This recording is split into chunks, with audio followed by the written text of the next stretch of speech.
नमस्कार दोस्तों, आज हम अध्याय प्रायिकता का भाग 2 पढ़ने वाले हैं। हमने हमारे पिछले वीडियो में जाना था प्रायिकता की भूमिका के बारे में।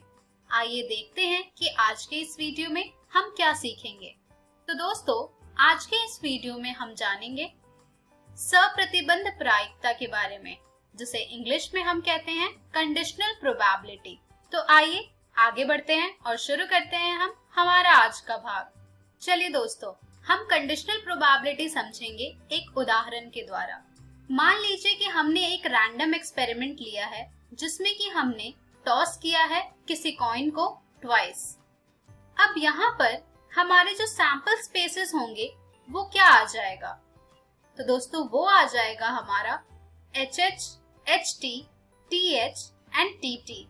अब यहाँ पर मान लीजिए कि हमने 2 इवेंट लिए हैं। कौन कौन से इवेंट लिए हैं?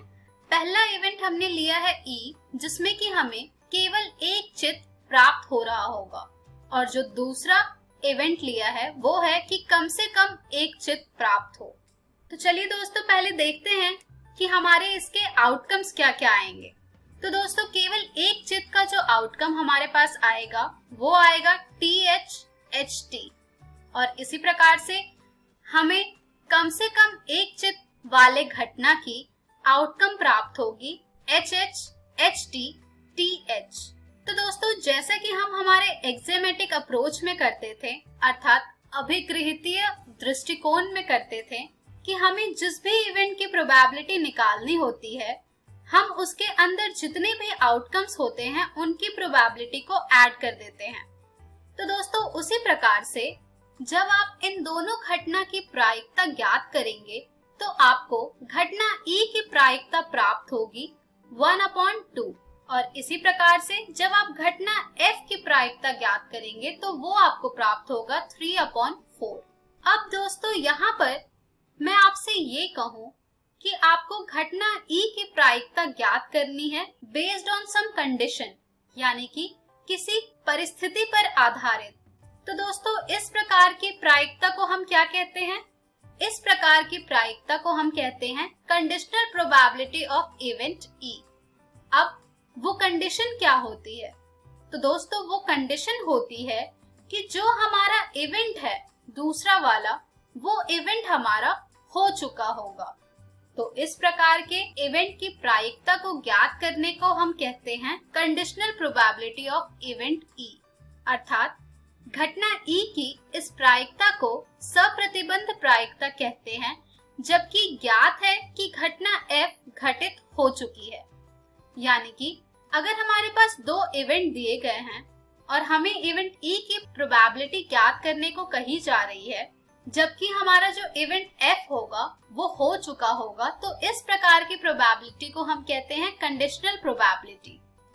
आइए अब हम देखते हैं कि इसे हम किस प्रकार से दर्शाते हैं। तो दोस्तों, इसे हम कुछ इस प्रकार से दर्शाते हैं, जो कि है probability of event E by F। यहाँ पर E जो होगा वो होगा हमारा घटना जिसकी कि हमें प्रायिकता ज्ञात करनी है, और F होता है जो कि हमारी घटना घट चुकी होती है वो। तो आइए देखते हैं कि उसे हम सूत्र के रूप में किस प्रकार से लिखते हैं। तो दोस्तों, यदि E तथा F किसी रैंडम एक्सपेरिमेंट अर्थात यादृच्छिक परीक्षण के सैंपल स्पेस अर्थात प्रतिदर्श समष्टि से संबंधित 2 घटनाएं हैं, तो F के घटित होने की सूचना पर E की प्रायिकता निम्नलिखित सूत्र से प्राप्त होती है, जो कि है PE/F is equals to E intersection F के अनुकूल प्रतिदर्श बिंदुओं की संख्या अपॉन F के अनुकूल प्रतिदर्श बिंदुओं की संख्या, अर्थात number of elementary events favourable to E intersection F upon number of elementary events which are favourable to F, जिसे हम कुछ इस प्रकार से लिखते हैं, जो कि होगा N E intersection F upon NF। अब यहाँ से हम probability of event E when event F has been occurred is equals to NE intersection F upon NS, यानी कि sample space upon NF upon number of sample space, कुछ इस प्रकार से भी लिख सकते हैं। जिससे कि फाइनली हमें क्या प्राप्त होगा, यहाँ से हमें एक और सूत्र प्राप्त हो जाएगा, probability of event E based on the condition that event F has been occurred is equals to probability of the event E intersection F upon probability of F। तो दोस्तों इस प्रकार से हम कंडीशनल प्रोबेबिलिटी दी गई घटना का ज्ञात करेंगे। चलिए अब हम उस उदाहरण की सप्रतिबंध प्रायिकता ज्ञात करते हैं जो कि अभी अभी हमने यहाँ पर देखा था। तो दोस्तों उस उदाहरण में जैसा कि हमें जो दो घटनाएं दी गई थी वो थी केवल एक चित्त तथा कम से कम एक चित्त की। यहाँ पर हमें ज्ञात करना है conditional probability of event E when event F has been occurred, मतलब दूसरा इवेंट हो चुका है। तो दोस्तों इसकी प्रोबेबिलिटी हम किस प्रकार से ज्ञात करेंगे, आइए देखते हैं। तो दोस्तों इसकी प्रोबेबिलिटी ज्ञात करने के लिए हमें सबसे पहले ज्ञात करना होगा ई इंटरसेक्शन एफ। तो दोस्तों ई इंटरसेक्शन एफ हमें इन दोनों घटनाओं का प्राप्त हो रहा है TH और HT। अब यहाँ से इसकी प्रोबेबिलिटी अगर हम ज्ञात करें तो वो हमें प्राप्त होगा probability of outcome TH plus probability of outcome HT which is equals to 1/4 plus 1/4 which is equals to 1/2। तो दोस्तों probability of the event E intersection F हमें यहाँ से प्राप्त हो रहा है 1/2। और जैसा कि आप सब जानते हैं प्रोबेबिलिटी ऑफ इवेंट F हमारे पास है 3/4। तो जब हम इनकी वैल्यूज हमारे गिवन फॉर्मूला अर्थात जब हम इसे प्रतिस्थापित करेंगे हमारे सूत्र में तो वो हमें प्राप्त हो जाएगा 1/2/3/4 which is equals to 2/3। तो दोस्तों देखा आपने कि किस प्रकार से हमने इस लिए गए उदाहरण का सप्रतिबंध प्रायिकता ज्ञात किया है। चलिए अब हम बढ़ते हैं हमारे कुछ उदाहरण की तरफ जिससे कि आपको सप्रतिबंध प्रायिकता और अच्छी तरह से समझ आ जाएगी। दोस्तों हमारा सबसे पहला उदाहरण है, यदि PA बराबर है 7/13 के, PB बराबर है 9/13 के और PA इंटरसेक्शन B बराबर है 4/13 के, तो हमें कंडीशनल प्रोबेबिलिटी ज्ञात करनी है of event A given that event B has been occurred. तो आइए देखते हैं कि इसकी प्रायिकता हम किस प्रकार से ज्ञात करेंगे। तो दोस्तों इसकी प्रायिकता ज्ञात करने का जो सूत्र है वो होता है probability of event A intersection B upon probability of event B। तो यहाँ पर हमारे पास इन दोनों का मान दिया गया है, तो चलिए इनके मान को प्रतिस्थापित करते हैं और PA/B को ज्ञात करते हैं जो कि हमें प्राप्त होगा 4/13/9/13 which is equals to 4/9। तो दोस्तों कुछ इस प्रकार से हम सप्रतिबंध प्रायिकता ज्ञात करते हैं। चलिए दोस्तों अब हम बढ़ते हैं हमारे अगले उदाहरण की ओर जो कि है एक परिवार में 2 बच्चे हैं। यदि यह ज्ञात हो कि बच्चों में से कम एक बच्चा लड़का है तो दोनों बच्चों के लड़का होने की क्या प्रायिकता है, यानी कि यहाँ पर भी हमें कंडीशनल प्रोबेबिलिटी ही ज्ञात करनी है। यहाँ पर हमें हमारा दूसरा इवेंट बता दिया गया है प्रश्न में कि जो बच्चे हैं उनमें से कम एक बच्चा लड़का है। तो आइए देखते हैं कि इस प्रकार के उदाहरण को हम किस तरह से हल करते हैं और फिर इसकी प्रायिकता ज्ञात करते हैं। तो दोस्तों जैसा कि हमारा सबसे पहला कार्य होता है, सबसे पहले हम हमारे सैंपल स्पेस को लिखते हैं। तो यहाँ पर अगर हम मान ले रहे हैं कि B से हम लड़के को निरूपित कर रहे हैं और G से लड़की को निरूपित कर रहे हैं, तो यहाँ पर हमारे जो सैंपल स्पेस हैं वो आ जाएंगे BB, GB, BG and GG। तो दोस्तों ये है हमारे सैंपल स्पेस। अब यहाँ पर हमने जो 2 घटनाएं ली हैं वो है कि या तो दोनों बच्चे लड़के होंगे जिसका कि आउटकम हमें केवल एक प्राप्त हो रहा है BB, और जो दूसरी घटना हमने ली है वो है कि बच्चों में से कम एक लड़का है, तो इसका आउटकम हमें प्राप्त होगा BB, GB एंड BG। तो दोस्तों यहाँ पर जब हमने दोनों घटनाओं के आउटकम्स को लिखा है तब यहाँ से हमें प्राप्त होगा हमारा E इंटरसेक्शन F BB। चलिए अब हम ज्ञात करते हैं इसकी प्रायिकता। तो दोस्तों प्रायिकता ज्ञात करने का जो सूत्र होता है वो होता है probability of event E intersection F upon probability of event F। तो दोस्तों यहाँ पर हमें प्राप्त है PF जो कि है 3/4 और PE intersection F which is equals to 1/4। तो जब हम यहाँ पर इसे सूत्र में प्रतिस्थापित करेंगे तो हमें यहाँ से ये प्राप्त हो जाएगा 1/4/3/4 विच इज इक्वल्स टू 1/3। तो दोस्तों दोनों बच्चों के लड़का होने की जो प्रायिकता है अर्थात प्रोबेबिलिटी है वो है 1/3। अगर हमें ये दिया गया हो कि बच्चों में से कम एक बच्चा लड़का है। चलिए दोस्तों अब हम बढ़ते हैं कंडीशनल प्रोबेबिलिटी की कुछ प्रॉपर्टीज की ओर, जो कि है मान ले कि E तथा F किसी प्रतिदर्श समष्टि S की दो घटनाएं हैं। तो यहाँ पर हमारा जो हमें पहला गुण प्राप्त हो रहा है वो है कि probability of sample space where event F has been occurred is equals to probability of event F where event F has been occurred is equals to 1। तो दोस्तों यहाँ पर आपको भी ये आसानी से क्लियर हो रहा होगा कि इन दोनों का मान 1 के बराबर ही आएगा, क्योंकि अगर हमारे सैंपल स्पेस में जो दिया गया है और जो हमारा इवेंट F है उसका जब आप इंटरसेक्शन ज्ञात करेंगे तो वो आपको F ही प्राप्त होगा।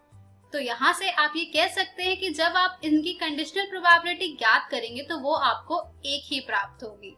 हमारा दूसरा गुण कहता है यदि A और B प्रतिदर्श समष्टि S की दो घटनाएं हैं और F अन्य घटना इस प्रकार है कि PF is not equals to 0, तब PA union B where event F has been occurred is equals to probability of event A where event F has been occurred plus probability of event B where event F has been occurred minus probability of event A intersection B where event F has been occurred। तो दोस्तों जाहिर सी बात है कि इसको देख करके आपको एक और फॉर्मूला याद आ रहा होगा, जो कि है कि अगर आपको A यूनियन B फाइंड करना होता था तो आप उसे ज्ञात करते थे PA plus PB minus PA intersection B के द्वारा। सेम वही चीज है, केवल इसे हमने कंडीशनल प्रोबेबिलिटी के रूप में लिखा है। चलिए दोस्तों अब हम देखते हैं हमारा तीसरा गुणधर्म, जो कि है कि अगर E तथा F किसी प्रतिदर्श समष्टि S की दो घटनाएं हैं तो probability of complement of event E where event F has been occurred is equals to 1 minus probability of event E where event F has been occurred।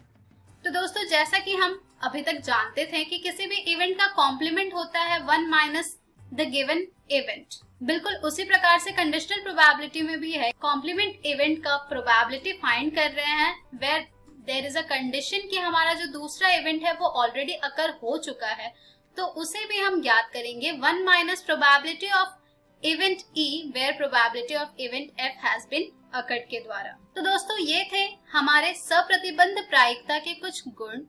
चलिए अब हम बढ़ते हैं हमारे अगले उदाहरण की ओर, जो कि है किसी सिक्के को उछालने के परीक्षण पर विचार कीजिए। यदि सिक्के पर चित्त प्रकट हो तो सिक्के को पुनः उछाले, परंतु यदि सिक्के पर पट प्रकट हो तो एक पासे को फेंके।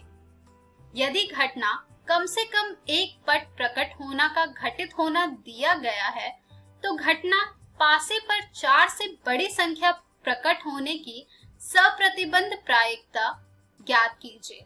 यानी कि दोस्तों यहाँ पर इस क्वेश्चन में हमें ये दिया गया है कि जब हम एक सिक्के को उछालते हैं तो अगर हमें चित्त प्राप्त होता है तो हम उस सिक्के को दोबारा उछालेंगे, और अगर हमें पट प्राप्त होता है तो हम फिर एक पासे को फेंकेंगे। अब यहाँ पर हमें जो हमारा दूसरा इवेंट है वो दिया गया है कि कम से कम एक पट प्रकट होने की, और यहाँ पर जिसकी प्रायिकता हमें ज्ञात करनी है वो है कि पासे पर 4 से बड़ी संख्या प्रकट हो रही होगी। तो आइए देखते हैं कि इस प्रकार के प्रश्न को हम किस प्रकार से हल करेंगे। तो चलिए दोस्तों पहले हम सिक्के को उछालने के परीक्षण पर विचार करते हैं। मान लीजिए हमने एक सिक्का उछाला। अब जब हमने सिक्के को उछाला तो उसमें हमारे 2 परिणाम हो सकते हैं, या तो चित्त आया होगा या फिर पट आया होगा। तो दोस्तों अगर हेड आया होगा तो यहाँ पर हमें प्राप्त होगा या तो हेड या फिर टेल। अब हमें प्रश्न में कहा गया है कि अगर आपको पट प्राप्त होता है तो फिर आप एक पासे को फेंकेंगे। तो जाहिर सी बात है कि जब हम पासे को फेंकेंगे तो वहां से हमें 6 आउटकम्स मिलेंगे, जो कि होगा T1, T2, T3, T4, T5, T6। तो दोस्तों इस प्रकार के प्रश्न को हल करने के लिए हम ट्री डायग्राम का प्रयोग करते हैं, जिससे कि हमें अच्छी प्रकार से क्लियर हो जाता है कि आखिर प्रश्न में कहा क्या जा रहा है। अब चलिए हम हमारे आउटकम्स की प्रोबेबिलिटी ज्ञात करते हैं। तो दोस्तों यहाँ पर अगर हमने उछाले गए सिक्के से हेड आया है और दूसरी बार उछालने पर भी उसे हेड ही आ रहा है, तो उसकी प्रायिकता हमें प्राप्त होती है 1/4। इसी प्रकार से अगर दूसरी बार टेल आता है तो उसकी प्रायिकता भी 1/4 ही होती है। अब जब हमारा टेल आएगा अर्थात पट आएगा और फिर जब हम एक पासे को फेंकेंगे तो उसकी प्रायिकता हमें प्राप्त होगी 1/12। अब आप सोच रहे होंगे कि 1/12 कैसे आ रहा है। तो दोस्तों यहाँ पर जो टेल आने की प्रायिकता है वो है 1/2, जिसको कि हमने गुणा किया है 1/6 से, जो कि पासे की प्रायिकता है, जिससे कि हमें इन सब की प्रायिकता प्राप्त हो रही है 1/12, 1/12, 1/12, 1/12, 1/12। तो कुछ इस प्रकार से हमने हमारे सभी आउटकम्स की प्रायिकता ज्ञात करी है। इसके बाद हमने यहाँ पर मान लिया है कि घटना जो कि न्यूनतम एक पट प्रकट होना है उसे हमने निरूपित किया है F से, और वो घटना जिसमें कि पासे पर 4 से बड़ी संख्या प्रकट होना है उसे हमने निरूपित किया है E से। तो दोस्तों यहाँ से हमारी घटना F की सैंपल स्पेस जो हमें प्राप्त होगी वो है HT, T1, T2, T3, T4, T5, T6। और इसी प्रकार से हमारी घटना E के जो सैंपल स्पेस होंगे वो है T5, T6। और जब हम इनका इंटरसेक्शन ज्ञात करेंगे तो वो हमें प्राप्त होगा T5 और T6।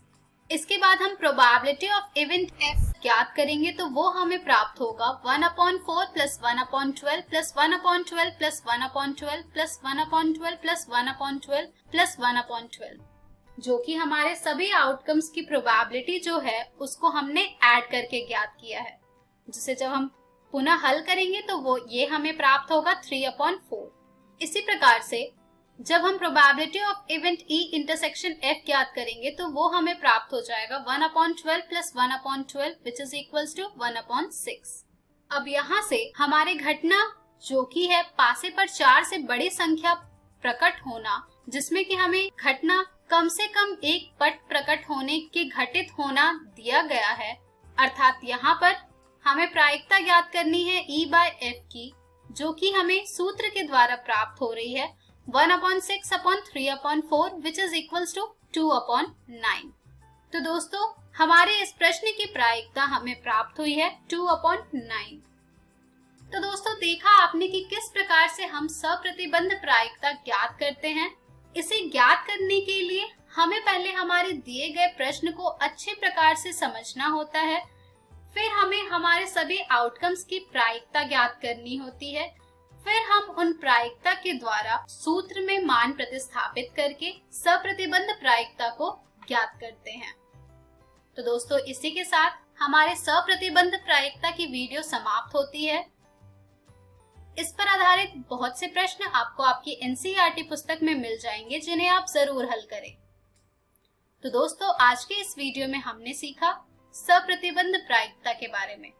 हम हमारी अगली वीडियो में जानेंगे प्रायिकता का गुणन नियम। धन्यवाद।